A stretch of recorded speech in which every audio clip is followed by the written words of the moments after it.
లీడర్లను మనం క్యాచ్ చేయాలి, వాళ్ళ ద్వారానే మనం నిధులు సేకరణ చేసుకోవాలి. ఈ రోజు ఏ పార్టీ దగ్గర పోయి మనం చేయి చాచినా కూడా ఆ పార్టీ ఏం చెప్తే అది వినాల్సి వస్తుంది.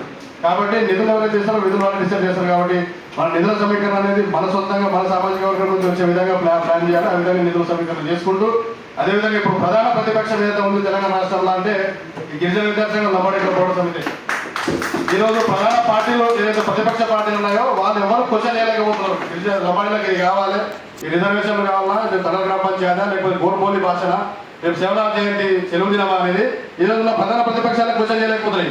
ఒక ప్రధాన ప్రతిపక్ష నాయకుడి దగ్గర మేము పోతే మాకేమంటున్నాం అంటే మొన్న మేము పోయించినాము ఇల్లు కంటే ముందు ఆయన మాకు చెప్తున్నాడు మీరు పోయి అక్కడ ఏసీసీ కార్యాలయం ముందర లంబాడీలకు మధ్యపది ఇస్తలేరని చెప్పి దండం చేయండి అని చెప్పి. మరి ఆయనకి ఏమైంది, ఆయన చేయొచ్చు కదా.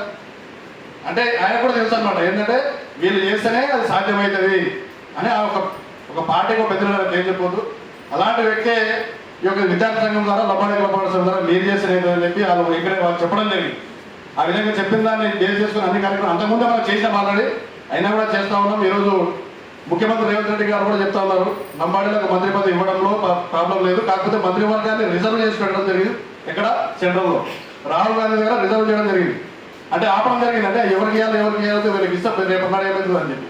మొన్నటికి మొన్న మనం గోర్బోలిని జాతీయ భాష గుర్తించాలి, దానికి రాజ్యాంగంలో చేర్పించాలని చెప్పి మనం డిమాండ్ చేసినాం.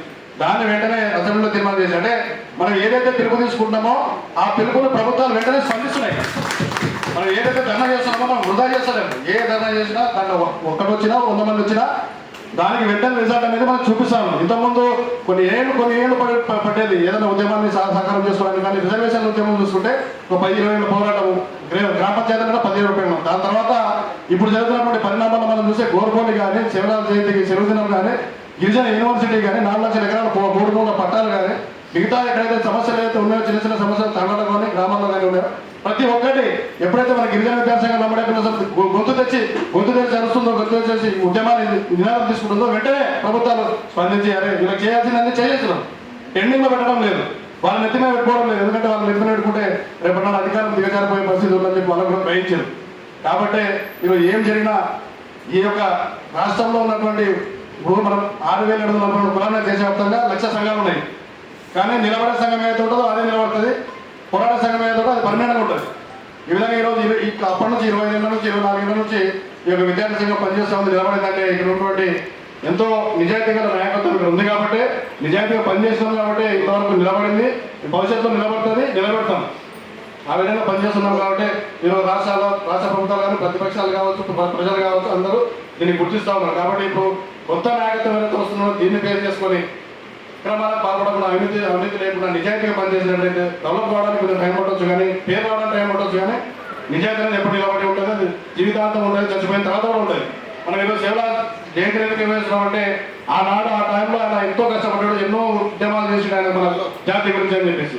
ఆ విధంగా ఈ రోజు మనం ఉద్యమాలు చేస్తున్నాం. రేపు రాబోయే తరాలకు మనం ఆదర్శంగా నిలిచే అవకాశం మనకి ఈ యొక్క విద్యార్థి సంఘం కానీ లంబాడీ పోరాట సమితి యొక్క వేదిక అనేది మనకు అవకాశం కల్పించింది. ఈ రాష్ట్రంలో కానీ దేశంలో కానీ ఒక పేరు సంపాదించడానికి రేపు తరతరాలకు ఆదర్శంగా నిలవడానికి ఈరోజు ఉన్నటువంటి హక్కులను సాధించుకోవడానికి అదేవిధంగా లీడర్లు తయారు చేసుకోవడానికి గ్రామ పంచాయతీలు అని చెప్పి మనం అంటున్నాం. లీడర్లు ఏ సంఘం తయారు చేయలేదు. గ్రామ పంచాయతీల ద్వారా 4,000 గ్రామ పంచాయతీలు తయారైనాయి. 4,000 గ్రామ పంచాయతీలలో 4,000 మంది సర్పంచులు తయారయ్యారు, 19,000 మంది వార్డు మెంబర్లు తయారయ్యారు. అంటే దాదాపుగా 23,000 మంది లీడర్లను ఈ యొక్క గిరిజన విద్యార్థులను లంబాడీ తయారు చేసింది. ఇది సింపుల్ లాజిక్. ఇక కాలేజీలలో కానీ తనలో కానీ సంఘంలో ఉన్నటువంటి విద్యార్థులు తర్వాత కార్యకర్తలు అది వేరు. దాన్ని లెక్కేసుకుంటే దాదాపు 1,00,000 మంది కార్యకర్తలు ఈ స్టేజ్ నుంచి వేదిక నుంచి తయారైనటువంటి గుర్తింపు అనేది మనకు ఉంది. కాబట్టి ఈరోజు ప్రభుత్వాలు కూడా తలొక్కుతున్నాయి. కాబట్టి రేపు రాబోయే కాలంలో జరిగే ఈ ఎన్నికల్లో ఈ యొక్క పార్టిసిపేట్ అయ్యే దాంట్లో ప్రతి ఒక్కరు వారి యొక్క టైంను టాలెంట్ కేటాయించాలి. అదే బట్టి దాంతోపాటు ప్రజల్ని కూడా వాళ్ళ సొంతంగా సమకూర్చుకోవడంలో భాగం కావాలని తెలియదు. అదేవిధంగా ఈ సంఘం నుంచి గణేశన్న గారు నేను బయట ఉంటానని చెప్పి అనడం కరెక్ట్ కదా, మీరు ఉండాలి, మీరు అదేవిధంగా కొనసాగాలి. మీరు ఎవరైనా సలహా సూచనలు గిరిజన విద్యా సంఘానికి లంబాడీ పోరాట సమితికి ఇదే కంటిన్యూ చేయాలని తెలియజేస్తూ రాబోయే కాలంలో ఎన్ఎస్పీఎస్ జీవీఎస్ ఈ విధంగా ఇప్పటిదాకా ఎట్లయితే కొనసాగిందో అదేవిధంగా కొనసాగుతుందని తెలియజేస్తూ అవకాశం ఇచ్చిన ప్రతి ఒక్కరికి ధన్యవాదాలు.